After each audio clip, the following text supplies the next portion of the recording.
但是在有一次意外中，他不小心将他女儿杀死了。可是这个时候呢，彼得他没有感觉到任何的难过。大家好，我们是骑士与说书人。大家都玩过狼人杀，对不对？那你们知道狼人杀里面的那些角色是来干嘛的吗？像说为什么会有女巫，为什么会有狼人？那今天就要来讲狼人杀的真实故事。那在影片开始之前的话，记得帮我先订阅频道，开启小铃铛，才会知道我们的最新出的影片。没错，感恩感恩啊！故事发生在16世纪末的德国的贝德堡的一个城镇里面。那它这个人口呢不超过几百个人，同时也是一个就是没有法纪的地方，然后就是不会有一些警察之类的地方，比较偏乡。对对对，相对就会比较危险的一个小镇。那有一天呢，有小孩子开始莫名的失踪。那这个不明原因呢，会觉得这件事情很奇怪。他们开始觉得事情不对劲。对对对，开始有恐慌。这个时候开始有村民以为说是狼群把小孩吃了。那时候还没有怀疑说有狼人。因此这些村民呢就开始找一堆器具，开始猎捕狼。或者是某种陷阱，对，或者是某种野兽，maybe 也是熊啊之类的，就这样过了很久，迟迟都没有找到就是有任何野兽入侵的迹象。可是小孩还是一直不停的失踪，对，尸体都有被啃咬过的痕迹，所以他就想说，为什么就是你明明就没有野兽经过，但是又有尸体被咬？对，这是就变成一个悬案，很奇怪。对，村民呢，他们就开始在白天的时候表达自己的想法，然后去讲说，就是到底发生了什么事情。就是狼人杀白天你要发表，没有错，对，这种事情。然后为什么要投票这种感觉？那之后呢，渐渐开始有人怀疑说，这个失踪案该不会是有智慧的狼人做的吧？村民也开始思考说，狼人会不会混入在我们的村民当中，然后趁着夜晚无人的时候吃掉小孩。这些村民呢，有些可能就是身份地位比较高，或者是像侦探一样的职业，那不可能抓不到狼这个。对，毕竟人其实还算不少，不可能抓不到那一个凶手。对。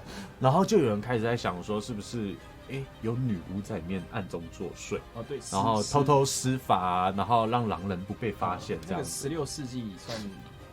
对，在那个时候是有猎巫的，就是那个时候他们都会相信有女巫、吸血鬼那个时候这种感觉啊。如果你是被冠上就是狼人或者是女巫的中世纪这个罪名的话，在那个时候是会被火烧死，或者是被银器处死，那个蛮可怕的。对。那因此呢，村民就开始决定，就是说要找出藏在他们中的狼人。他们拟定了一个计划，这个计划呢其实很少人知道。村民呢趁着月下无人的夜晚呢，设置了一个陷阱。他们把很多的小朋友呢聚集在森林里面的一个屋内，然后引起就是狼人注意。那其他人呢就在附近躲着待命，然后直到狼人出现。狼人出现之后呢，那些村民呢就共同努力下，突然冲出来，对，逮捕了他。后来才发现这个狼人其实是斯多贝彼得。那斯多贝彼得他是谁呢？他其实就是在土生土长在那个贝德堡的一个居民。那他有一个大女儿，她是非常美丽漂亮的大女儿，叫做贝尔。然后除此之外，美女与野兽。对，除此之外还有一个二女儿跟一个就是小儿子。他们呢在人前呢非常受人家尊重，然后社会地位非常高的一些人，所以不会有人怀疑到。对，不会有人怀疑到他们就是可能就是他会做坏事就对了。斯多贝彼得他在人的表面上就是像个正常人，但实际上他其实有一个与众不同的秘密，他对他自己的女儿，然后有一个不正常的就是关系。你说新北鬼父吗？对，他在私底下的时候是会性侵他自己的女儿的。但是在有一次意外中，他不小心将他女儿杀死了。可是这个时候呢，彼得他没有感觉到任何的难过或是惊讶，就是他没有被吓到，他没有正常的情绪，他反而觉得这个是一个前所未有的快感。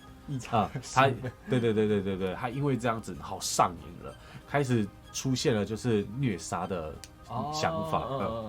听起来很像那个更加强版的汉尼拔。对对对，他到后面呢，甚至向自己的儿子伸手。那他呢，他也不是直接就是杀死他的儿子，他刚开始呢，他先把他的儿子诱导到田野中，他就把自己当作是狼一样，然后装作狼的形态样子，行为都一样，然后猎杀他自己心爱的儿子，然后并且把他的脑袋也吃掉。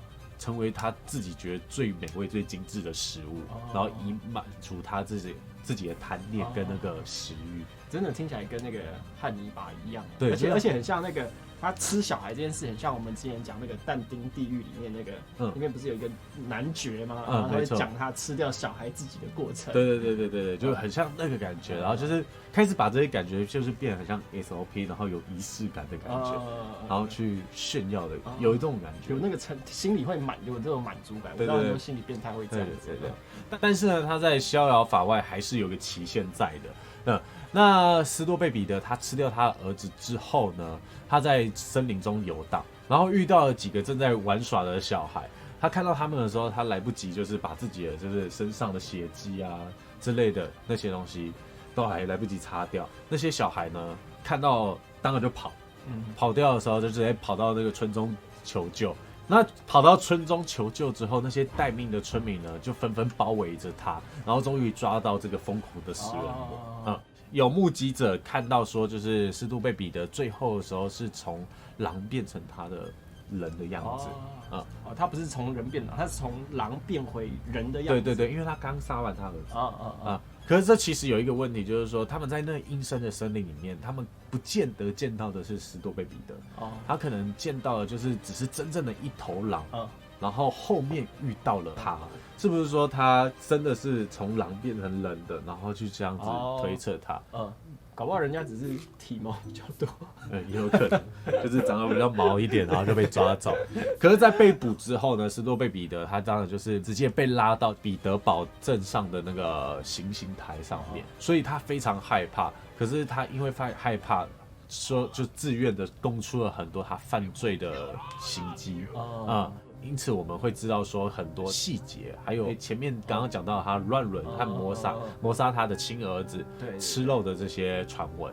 那斯多贝彼得呢，他后来被判刑，他的身体被绑在轮子上，把他的头也砍下来，还有他女儿啊，就跟着他一起被烧掉。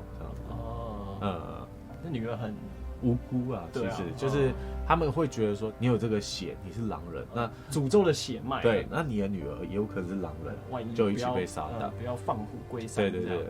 那再来就是要讲到，就是说狼人杀这个游戏其实是在很早以前，就是在1986年前就有了。那他一开始呢是在苏联的莫斯科一个国立大学里面的心理教授，他叫做米德里·大卫·杜夫。他为了吸引更多年轻人对心理学这个感兴趣，他设计了一个游戏叫做黑手党。那米德里呢，他就经常邀请他的自己的学生跟他进行这个游戏，在透过玩游戏的过程中，然后去看玩家的反应跟表情。由于这个游戏呢，它只需要就几张扑克牌，非常简单。不久之后，就是这个游戏就传遍了整个苏联。然后最后变成桌游。它到从监狱，然后到政府的人都有玩这个游戏。当然，主推的就仍然还是学生啦。不过这个当时的杀人游戏呢，到现在今天呢，其实规则有些许不同。最早是可能5个人进行的游戏，而且没有法官，没有这么多职业这样。对。然后玩家谈论主角一个玩家之后呢，就是由那个玩家直接当法官。就是有人死掉之后就可以直接当法官了。我觉得这样比较好这样子是少人的时候玩，但是多人的时候就可以直接有一个人是当法官了。那由于就是最早的人物就可能就只有杀手跟平民。那这个法官呢，就需要等到就是有人被杀害之后才会出来。那这样子杀手的数量就会比玩家还要多一点点，就是比较不平衡，难度比较大。对，比较不平衡一点点，因为你一开始就少了一个平民出现。那今天的问题就来，就是说黑手党这个游戏它到底是怎么变现在这个狼人杀的？它刚开始是由一位现代的互动小说家，他就是安德鲁，他改编中世纪的一个故事，然后把它变成狼人杀主题的杀手游戏，然后再把它发到网上这样子，让大家去玩，所以这样才就是传这么快。对对对，在狼人的背景下，玩家从外观看了的话，没办法分出来狼人跟村民的差别。而且从这样的魔幻的背景的话，其实更容易吸引就是年轻人族群的目光。对，我觉得可能黑手党这个设定还比较。就比较小众啦，对，然后可是如果你有一些像女巫啊这种角色，哈利波特这种元素，对，就会比较容易让玩家想要加入去玩的感觉。那各位观众，你们有什么想法呢？你们最喜欢哪一种狼人杀游戏？可以推荐给我们看看。那有什么问题或者是需要补充的，都可以在下面留言告诉我们。那我们今天就先这样啦，大家下部影片见，拜拜，晚安。